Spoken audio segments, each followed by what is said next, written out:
Pessoal, olha só. Finalizando a nossa discussão da aula passada, vamos, dentro dos espelhos esféricos, ótica, fazer a determinação gráfica da imagem, só que agora do espelho convexo. A notícia boa é que só tem uma opção. Vamos botar o nosso objeto numa posição qualquer, quando a caneta voltar a funcionar, numa posição qualquer diante do espelho. Esse é o objeto. O raio que chega paralelo sai pelo foco. Eu uso o prolongamento para fazer o raio refletido. O raio que atinge o vértice é refletido com o mesmo ângulo. Como os raios refletidos estão se afastando, eu prolongo esses raios e aonde eles se encontram é que se forma a imagem. Características: virtual, menor e direita. Então muita gente decora VMED na hora que fala de espelho convexo. Cuidado em decorar VMED e escrever na prova VMED. O corretor vai dar risada, ele não vai entender o que quer dizer, ele vai até entender o que é, mas ele não vai valorizar. Então não usem essa abreviação. Eu já vi aluno meu de ensino médio escrever assim: VMED, virtual, média e direita. O que é média? Que não é nem grande nem pequeno, é imagem média. Não faz sentido, ou é maior, ou é menor, ou é igual, tá? Média não, certo? Não decore se não entendeu o que é.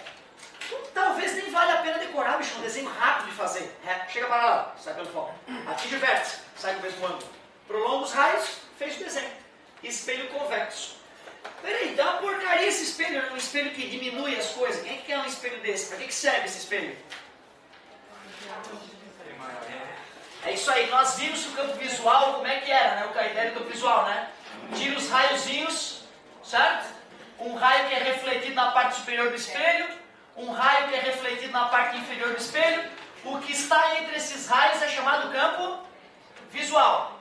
Cara, se eu pegar esse espelho e torcer ele nessa posição, o campo visual vai ficar enormemente aumentado. Reta normal. Cacilda Becker. Olha o tamanho do campo visual para o mesmo espelho bobo. Vocês conhecem a Cacilda Becker? Não. Pergunta do professor de história. Foi uma mulher importante aí, se não me engano, ditadura militar. O filho dela foi morto pela ditadura. E aí a bicha ficou alucinada, como se supõe, né? E saiu dando dedo na cara do general, tudo do dia pra noite, mandando todo mundo para aquele lugar, mataram teu filho e tal. Aí começou uma pressão em cima dela, né? Só que foi bem naquele momento já, né, nos finalmente ali, né, onde o povo estava conseguindo superar as suas dificuldades. Então ela foi uma mulher de suma importância. E volta e meia, para não falar outras coisas, eu falo Cacilda Becker no meio dela, só para homenagear. Depois tu pede professor de história que tu vai ver que é justa a ideia. Virtual, menor e direita. Nada demais, né? Depois... Desculpa, meu amor. O que foi? Tem um YouTubezinho? No YouTube tem um videozinho dela? Então, ó, bota lá, Cacilda Becker. De repente vale dar uma olhadinha nisso, porque...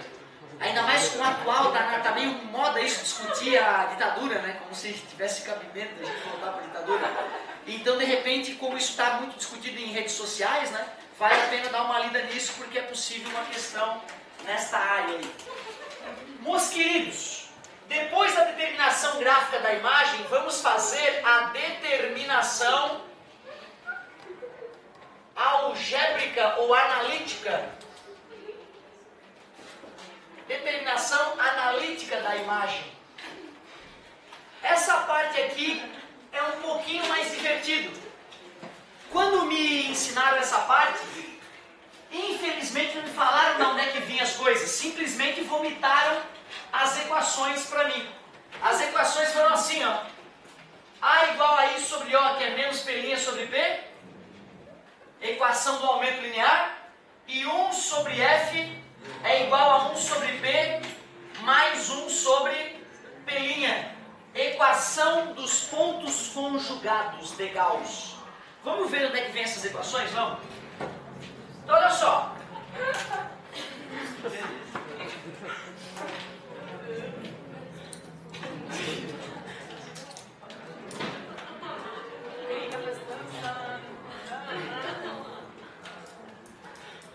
Então, olha só, galerinha.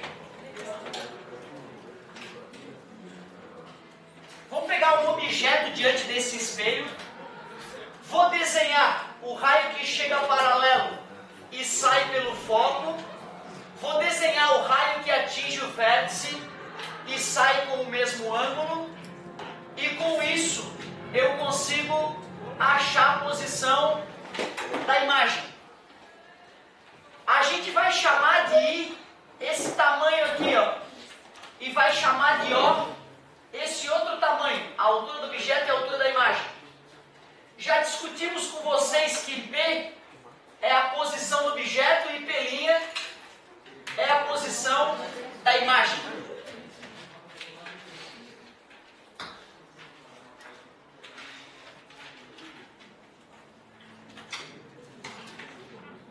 O bom da nossa relação, cara, é que eu nunca vou precisar surtar com vocês. Mas nos meus vídeos mais assistidos é eu humilhando a aluno, cara. Humilhando a aluno. Eu sou rei disso. Sou muito bom nessa parte. E os vídeos mais assistidos, pode assistir lá, é muito divertido, cara. Comendo apagador, quebrando quadro. Uma vez eu derrubei um quadro tão forte, cara, por causa de um aluno desrespeitoso, um drogadinho que estava assistindo a minha aula e não conseguia se conter, que eu rasguei a mão, cara. Quebrei o quadro e rasguei a mão. E a mão pingava e eu falei, é melhor aula, vocês vão ver. E continuei dando aula até o final, o quadro quebrado. Até hoje esse quadro está quebrado no colégio. Claro que depois dessa aula eu pedi demissão. Né? Porque o dia que eu tiver que dar esporro no aluno para poder ganhar o meu pão, pelo amor de Deus, né, cara? É, pai? Como é que é, né, pai? Tô mais calmo. Então, olha só. O negócio é o seguinte. Esse desenho aí eu desenho pouco. Desenho pouco. Ah! E esse ângulo ali, ó, é igual aquele ali, né? Porque o ângulo de incidência é igual ao ângulo de... Isso aqui é um triângulo, assim como este outro. Se esses dois triângulos que vocês veem aqui, ambos são retângulos e ambos têm um ângulo igual, vocês aceitam que o segundo ângulo também deve ser igual? Portanto, esses triângulos são e triângulos semelhantes têm seus lados proporcionais.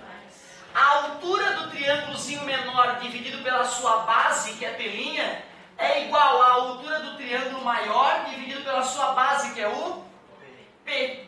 E aí eu posso pegar o número dividido e passar multiplicando, o número está multiplicando, passa dividindo, e eu te mostro que aquela fórmula da câmara escura continua valendo. Só que tem um detalhe, essas distâncias são positivas, né? Só que o I, que está virado de cabeça para baixo, é... Portanto, o lado esquerdo é negativo, para o lado direito que é negativo, eu uso o menos. E já que I sobre O é uma comparação entre o tamanho da imagem e o tamanho do objeto, eu posso chamar de aumento. Por isso que essa fórmula é chamada de fórmula do aumento linear. Se tu me conta, eu não fico chateado, tá? Eu vou dar risada junto. Fórmula do aumento linear. Bela fórmula. Eu não precisaria deduzir ela. Eu poderia falar, galera, como já foi dito, a fórmula da câmera escura é válida. Mas eu acho que alguns de vocês não engoliriam. Porque são alunos com dúvidas. Não aceitam, engolem boca abaixo. Pergunta. Semelhança de triângulo, né, cara? Foi só o que a gente usou. Mas agora vai ficar mais delicado. Tu concorda que esse triângulo... Aqui tem um triângulo, aqui eu posso formar um triângulo, esse triângulo aqui da esquerda. Ó. E eu também tenho esse triângulo pequenininho aqui, tá vendo? Tu aceita que esse ângulo, vou chamar de 3 linhas, é igual a esse ângulo? Porque eles são opostos pelo vértice. Existe então a semelhança nesse triângulo retângulo aqui e nesse pequenininho aqui, né? Triângulos semelhantes têm lados proporcionais, não é? Esse tamanho é o O. Concorda? Esse tamanho aqui é, como é que a gente chamou essa distância do vértice ao foco? Distância F, distância focal. Se isso aqui tudo é P, meus amigos, e isso aqui é F, que distância é essa aqui para a base desse triângulo pequeno? Putz, bom, P' menos F. Obrigado, se isso aqui tudo é F, P', desculpa, isso aqui tudo é F, essa diferença é P' menos F, não é isso? Mais uma vez, por semelhança de triângulo, I sobre O, a altura do triângulo menor dividido pela altura do triângulo maior é igual à base do triângulo menor, P' menos F, dividido pela base do triângulo maior, que é F. Tudo bem para vocês? Esta fórmula veio da semelhança de triângulos. E essa outra fórmula, I sobre O igual a P' sobre P, também veio da semelhança de... Eu não vou colocar o menos para usar essas duas fórmulas, porque aquele menos não veio da semelhança de triângulo. Aquele menos veio da cabeça do Gauss, o matemático alemão que usou a semelhança de triângulo para fazer as deduções, certo? Então eu tenho o direito de pegar o I sobre O e substituir por... Eu tenho o direito de fazer P' sobre P é igual a P' menos F sobre F. Multiplicação cruzada. P' vezes F é igual P vezes P' menos P vezes... Vou passar esse cara para o lado de lá. P' vezes F mais P vezes F é igual a P vezes... E eu tenho o direito de pegar ambos os lados da equação e dividir por P vezes P' vezes F. Tem ou não tem? Tenho, né? Tenho o direito de multiplicar ou dividir pelo que eu quiser em ambos os lados, né? Desde que não seja zero. Quando eu for fazer essa conta, olha que matemática que vai acontecer agora. Matemática. Porque realmente, né, cara, o aluno deve ficar se perguntando: o professor, o que o filho da pura mãe alemã teve? O que passou na cabeça do maldito Gauss para ele dar esse passo final, professor? Eu vou falar, não faço a menor ideia. Deve ter comido merda de manhã cedo. Aí ele teve essa sacada, só pode ser. Frita. É. Aí, ó, cortou as letrinhas iguais e a equação que sobra é, pela direita, 1 sobre F é igual 1 sobre P mais 1 sobre P'. Equação dos pontos conjugados. Equação dos pontos conjugados. Gauss é o nome do gênio. Disse que com 5 anos de aula estava olhando lá o mata-borrão do negócio do pai e descobriu um erro aritmético. 5 aninhos, estava olhando os cálculos do mercadinho do pai e ele falou: papai, errado. 5 aninhos. 5 anos. A maioria das crianças sabia nem somar direito ainda. O bicho já achava erros de cálculo aritmético em tabelas com números bizarros. Por mais que possa ter sido estimulado desde novinho, né? Nessa hora a gente pensa na genética, né? Deve ter alguma coisa nesse cretino que ele deixou o cara tão foda assim. Equação dos pontos conjugados de Gauss, amigo. Com essas duas equações dá para fazer miséria com os espelhos esféricos. Com essas duas equações nós vamos fazer miséria. Só tem um perigo, a regra de sinal. A regra do sinal do I e do O já te contei, né? Para cima, para baixo. Essas grandezas I e O são medidas na vertical. Mas as grandezas F, P e P' são medidas na horizontal. A regra de sinal é outra. Vamos continuar com aquela regrinha. Real, mais gostoso. Virtual, negativo. Certo? Essa é a regra para o F, para o P e para o P'. Gostaram da minha instalação? Positivo. Só assim pra gente rir na quinta aula. Quarta, né? Quarta. Teve uma oportunidade que eu 5 aulas. Nem eu me aguento mais. Ia ficar mudo, só isso. Meus queridos, vamos fazer uma questão de exemplo aí para essas equaçõezinhas. Uma equaçãozinha. Caramba, tem um problema. Essas equações, eu enganei vocês. Elas não são tão honestas assim. Onde está a falha da dedução dessa equação? Olha para o desenho. Onde está a falha da dedução desta equação? Talvez aqui tu não consiga se enxergar. Quer ver? Vou te ajudar a enxergar. Olha o que eu vou fazer com o espelho. deixei ele bem curvo, tá vendo? Vou colocar um objeto. O raio que chega paralelo sai pelo foco, né? Nas deduções, eu te disse que isso aqui era o P, né? É mentira, né? O P é a posição que vai do vértice até onde o objeto está, né? Tem uma pequena diferença, né, entre o verdadeiro P e o P que eu usei, né? Para que essa diferença seja diminuta, o espelho tem que ser mais curvo ou menos curvo? Quanto mais próximo de plano é o espelho, melhor as equações deduzidas por Gauss funcionam, né?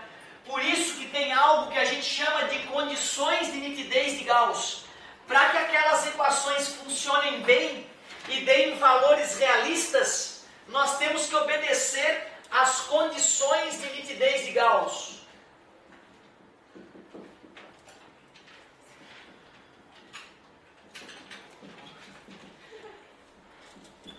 Gauss, quando deduziu essas equações, percebeu que elas não eram honestas para qualquer situação. Para que elas sejam honestas, os raios que chegam no espelho devem ser paraxiais. Raios paraxiais. O que seria paraxiais? Para vem de paralelo e axis vem de eixo. Então, raios paraxiais quer dizer que os raios oriundos do objeto têm que chegar no espelho paralelamente ao eixo principal. Quer dizer que se pegar um espelho côncavo ou convexo e tentar usar ele assim, né, olhar inclinadamente para ele, tu vai ver muito mal as imagens. As imagens não ficarão nítidas. E a outra condição de nitidez de Gauss é ângulo de abertura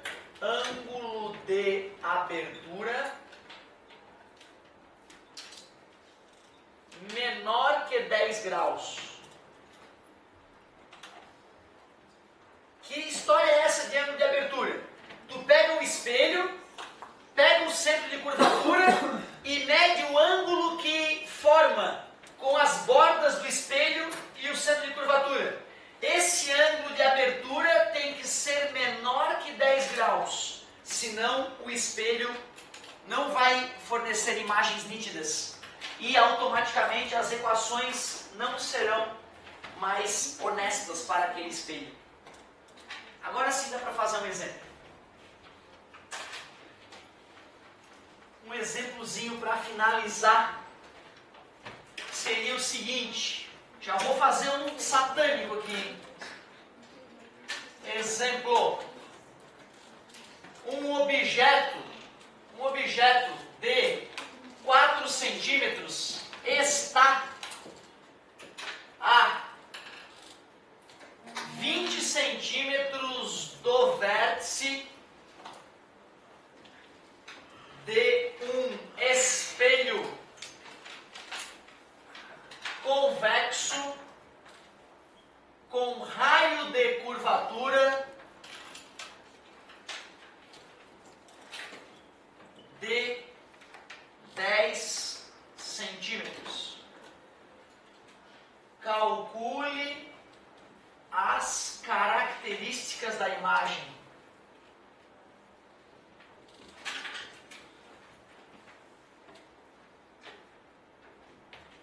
Um objeto de 4 centímetros está a 20 centímetros do vértice de um espelho convexo, com raio de curvatura de 10 centímetros.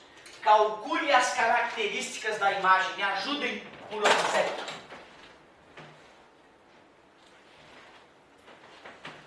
As duas equações famosas estão à disposição.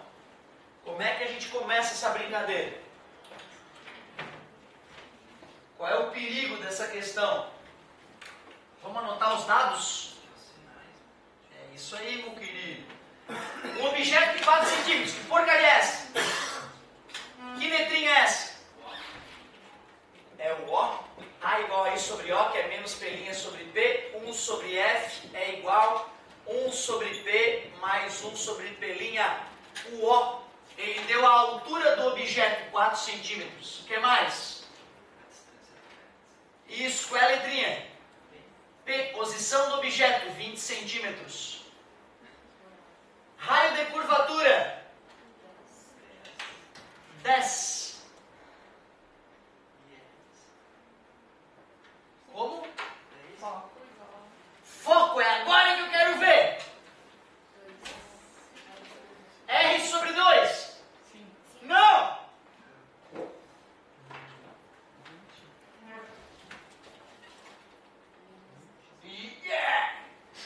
seria menos, né? Então menos... Eu ainda não acho colocar menos 10 no raio, porque é um raio, uma distância, né? Resumindo, a distância focal do espelho convexo é virtual, está nas trevas, certo? Está onde não tem luz. E a gente pode brincar assim também, se tem luz, positivo, P, P', e F, se está do lado onde não tem luz, nas trevas, negativo, certo? Intuitivo também.